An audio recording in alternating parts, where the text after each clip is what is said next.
This is This Week in American History, presented by Double H Customs. This Week in American History takes us from the moon to the battlefield, from the halls of wartime leadership to the long struggle to make liberty more fully real. These moments show courage, discipline, sacrifice, leadership, innovation, and the responsibility citizens carry when liberty is tested. From 1861 to 1969, the American story was shaped by people who acted under pressure and accepted the weight of history.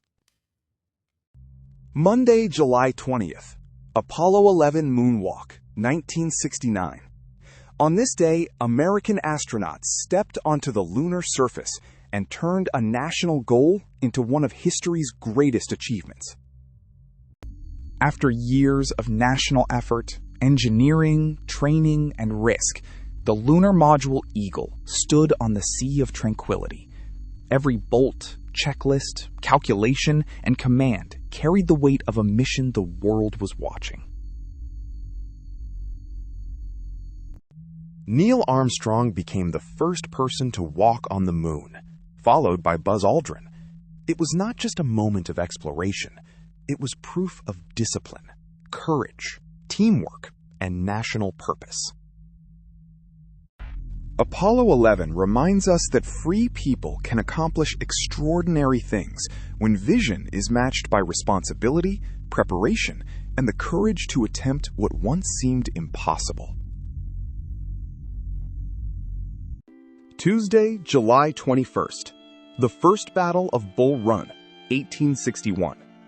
On this day, the Civil War's first major land battle shattered the belief that the conflict would be short or simple.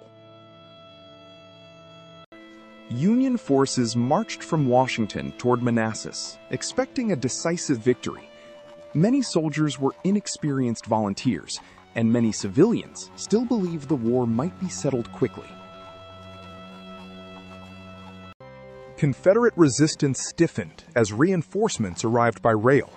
The battle grew chaotic, and the Green armies on both sides learned that courage alone could not replace discipline, training, and command.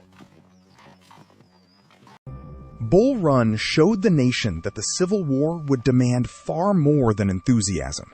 It would require endurance, sacrifice, leadership, and a painful reckoning with the meaning of union and liberty. Wednesday, July 22nd, Lincoln presents a draft of the Emancipation Proclamation, 1862. This was one of the most important turning points in the meaning of the Civil War. In a cabinet meeting on July 22, 1862, Lincoln read a draft proclamation that would declare enslaved people in rebellious states to be free. Lincoln framed emancipation as a military necessity, but the decision also pushed the war toward a larger moral purpose. The Union would no longer fight only to preserve the nation, but also to strike at slavery. The draft Emancipation Proclamation reminds us that liberty often advances through difficult decisions made under pressure. Rights must be declared, defended, and carried into action. Thursday, July 23rd.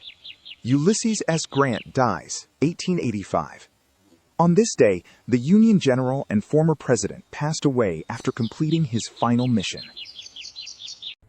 Grant spent his final weeks at Mount McGregor, battling illness while working to finish his memoirs. He knew the book could help provide for his family after he was gone. Grant had served as the Union's leading general, the 18th president, and finally as an author racing against time. His life carried victory, controversy, hardship, and determination. Grant's final chapter reminds us that duty does not always end on the battlefield.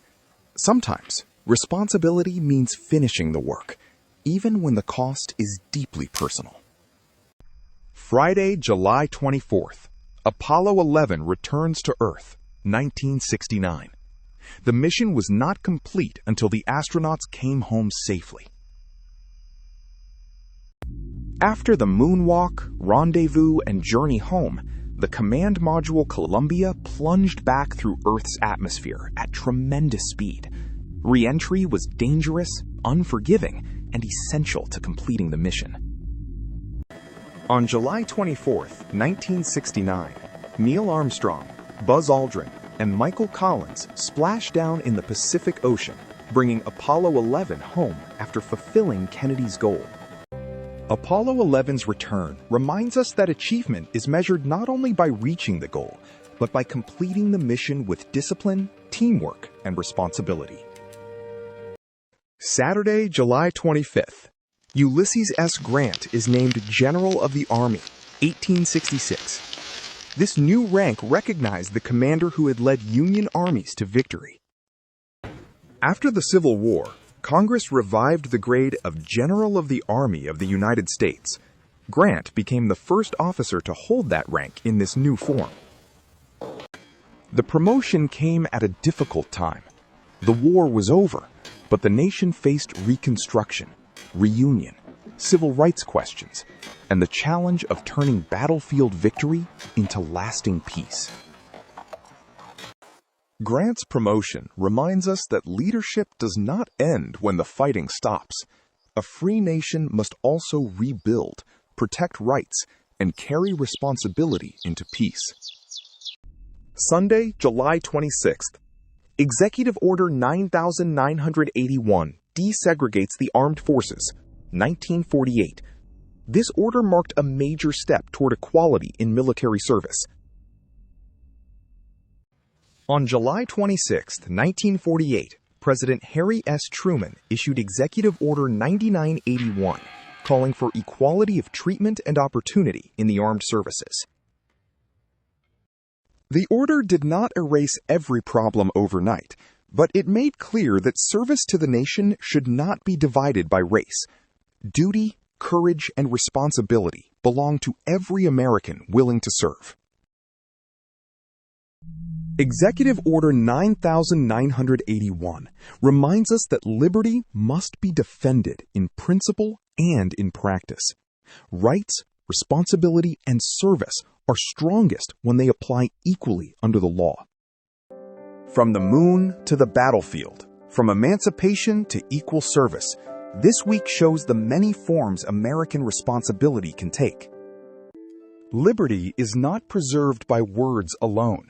It is preserved by citizens who understand their rights, accept their responsibilities, and defend both with discipline. Double H Customs. Rights, responsibility, liberty.